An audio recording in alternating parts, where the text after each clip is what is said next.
Tinututukan sa patuloy na ginagawang pagdinig ng Senate Blue Ribbon Committee sa kaso ng Sex for Flight scheme, lumabas ang ilang bagong testigo na nagturo sa ilang mga opisyal na sinasabing gumawa ng sexual harassment at nagsamantala sa kanila nang sila ay nasa Middle East.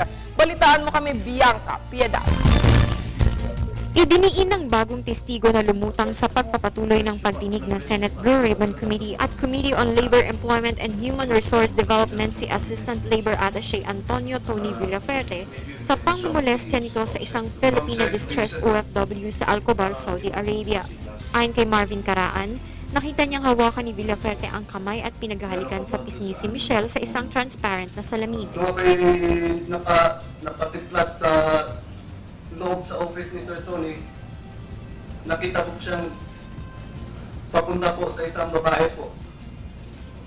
At biglang hinawakan po yung kamay at hinalikan niya po itong babae. Sa kabila nito, muling itinanggi ni Villaferte ang mga akusasyon sa kanya. Pinapasinungalingan ko pa rin yan, Your Honor.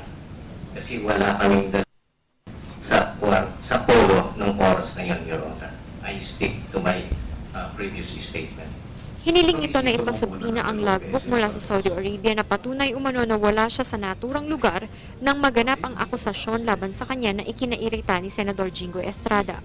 Samantala, kasabay ni Caraan ay humarap na rin sa investigasyon ang driver ni Labor Attaché Adam Musa na si Jojo Casikas na itinuturo ng mga biktima na nanghalay at nambastos sa kanila.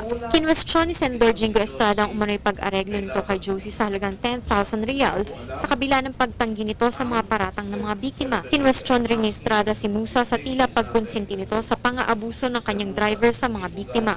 Ang problema rito, pagka may kaso ganyan, hindi kasi nila ipagkakas. Dapat i-report ka agad sa post.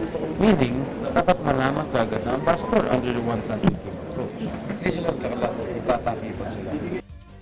Tinanong naman ni Senador Bam Aquino ang dahilan ni Edith upang aregluhin ang reklamo ng biktimang si Josie laban kay Jojo.